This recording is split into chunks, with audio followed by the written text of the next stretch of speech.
تو ایسا جواب دیا کہ وہ خاموش ہو گیا اور بھاگ گیا وہاں سے اٹھ کر کے. یہ تو اس طرح سے آج کل لوگ بھونک رہے ہیں اور ان کا جواب بھی دیا جا رہا ہے. ساری آپ دیکھیے یوٹیوب پر آج کل جو فتنہ نیا فتنہ کھڑا ہوا ہے, نئی فتنے کی جو بات ہوئی ہے وہ یہ ہے کہ حضرت ام المومنین کی عمر رخصتی کے وقت آپ کی نہیں بلکہ وہ 16 سال کی. تو یہ احادیث سے جتنی بھی احادیث کی کتابیں ہیں, بخاری, مسلم, دارقطنی اور اسی طرح سے نسائی اور مسند الامام احمد بن حنبل, الاستیعاب, اور جتنی بھی کتابیں ہیں ساری کی ساری کتابیں اس بات پر متفق ہیں. بلکہ ابن کثیر رحمہ اللہ نے البدایہ والنہایہ میں یہ کہا ہے کہ اس پر سارے لوگوں کا, سارے علماء کا اس پر اتفاق ہے کہ حضرت عائشہ رضی اللہ تعالیٰ کی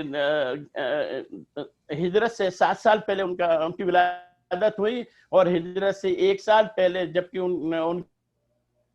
ہجرت کے 2 سال کے بعد یعنی جنگ احد کے بعد, جنگ بدر کے بعد, جبکہ ان کی عمر 9 سال کی تھی, ان کی رخصتی ہوئی. اور اس کے رخصتی کے بعد پھر اللہ کے نبی صلی اللہ علیہ وسلم کے ساتھ وہ 9 سال تک اللہ کے نبی صلی اللہ علیہ وسلم کے ساتھ رہیں. اور 9 سال کی اس مدت میں علوم شرعیہ, حدیث, تفسیر اور سارے علوم شرعیہ کو اس طرح اپنے دل میں, اپنے ذہن میں, اپنے دماغ میں بسا لیا تھا کہ لوگ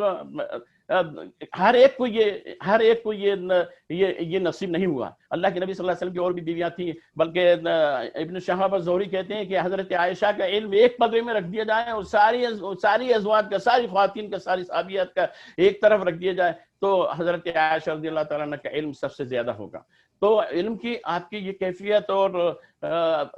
اس کے باوجود لوگ آج کل یہ فتنہ پھیلا رہے ہیں, یہ کہہ رہے ہیں کہ نہیں یہ حدیثیں جھوٹی ہیں. بلکہ بعض لوگ, ایک صاحب ہیں ان کا میں نام نہیں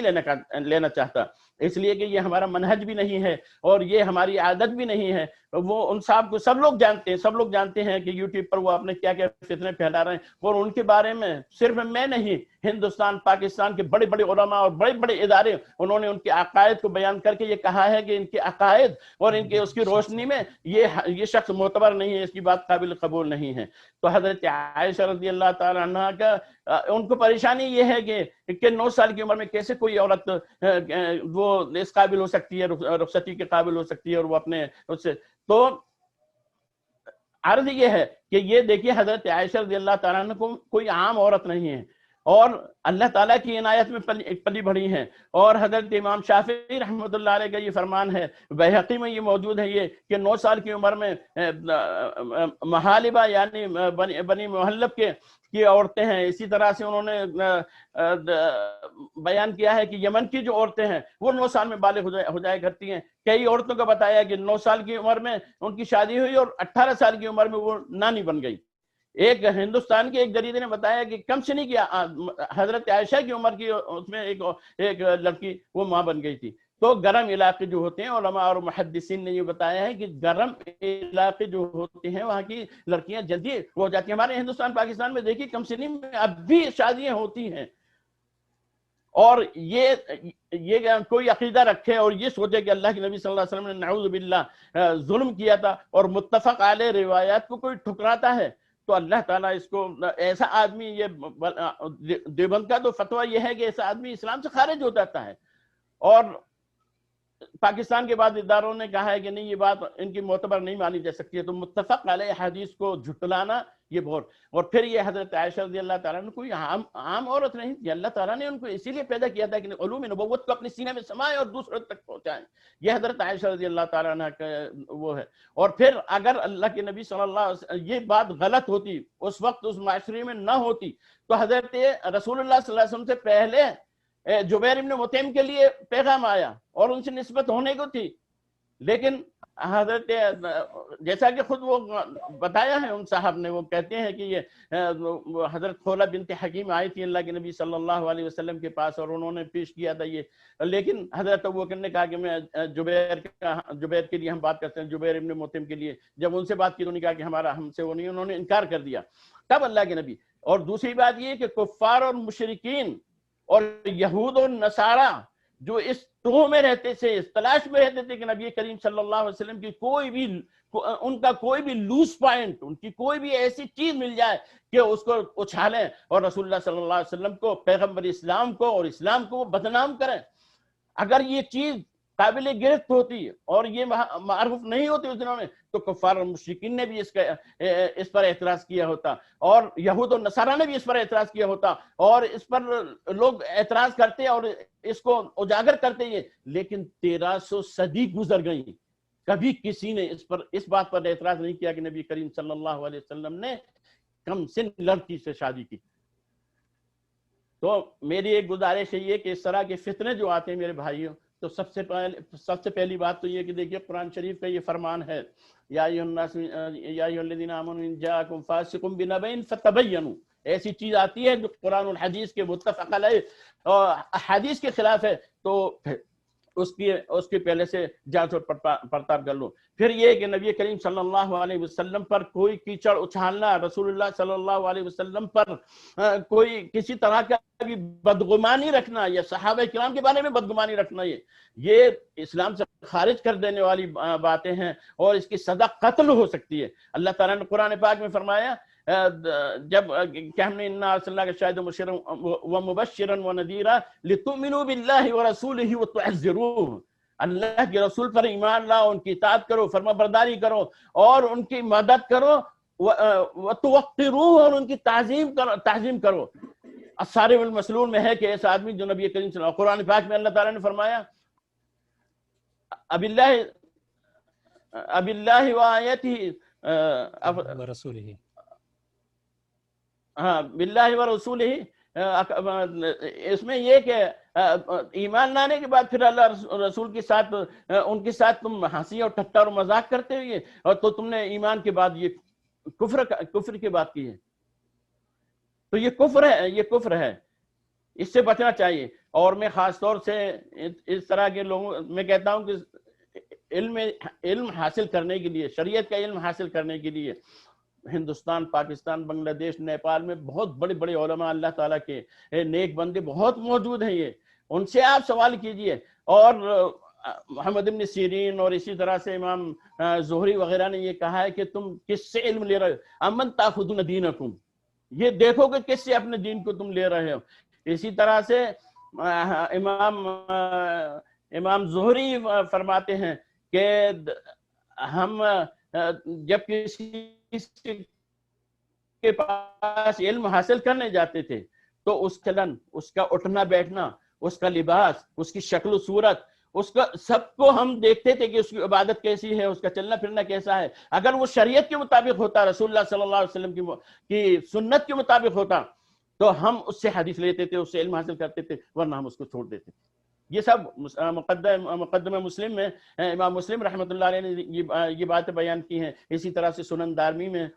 جس کے کہ مجھے ترجمے کا شرف حاصل ہوا، اس میں یہ ساری چیزیں موجود ہیں، یہ کہ اپنے دین کو ایسے لوگوں سے لو جو کہ جو دین کا نمونہ ہوں، رسول اللہ صلی اللہ علیہ وسلم کی سنت پر جو چلنے والے ہوں، اور ایسے لوگ جو رسول اللہ صلی اللہ علیہ وسلم کی مخالفت کرتے ہیں، اور جس طرح سے کہ آج کل کے اسکالر ہیں جو نہ تو ان کا لباس شرعی ہے، نہ ان کی شکل و صورت صحیح ہے، ان سے لوگ جا کر کے فتوے پوچھتے ہیں اور وہ الٹی سیدھے فتوے بیان کرتے ہیں۔ تو ضرورت ہے آج اس بات کی کہ ہم لوٹیں اپنے دین کی طرف، قرآن و سنت کی طرف، اور قرآن و سنت کے جو داعی ہیں ان کی طرف ہم رجوع کریں اور ان سے ہم مسائل کو دریافت کریں۔ اللہ تعالیٰ سے دعا ہے یہ کہ ہم کو حضرت عائشہ رضی اللہ تعالیٰ عنہ کی سیرت کو پڑھنے کی، سمجھنے کی، ان کے فضائل، ہماری مائیں اور بہنیں، ہماری خواتین اسلام ان کو سمجھیں، جس طرح سے انہوں نے پردے کا اہتمام کیا، پردے کا اہتمام کریں، جس طرح تعلیم کا اہتمام کیا، تعلیم کا اہتمام کریں، اور جس طرح سے انہوں نے اللہ کے نبی صلی اللہ علیہ وسلم کے علم کو پھیلایا تھا، اسی طرح سے وہ بھی پھیلائیں اور اس پر عمل کریں، اور اسی طرح سے سارے لوگ بھی۔ اور دین اسلام کا یہ چشمہ صافی ہے، اس اسلام کے چشمہ صافی کو جو مقدر کرنے والے ہیں، اللہ تعالیٰ ان کو سمجھ دے، ان کو ہدایت دے، اور ان سے علم نہ لیں بلکہ دین کے جو صحیح داعی ہیں ان سے دین کو لیں۔ اللہ تعالیٰ ہم کو اس کی توفیق عطا فرمائے۔ وقت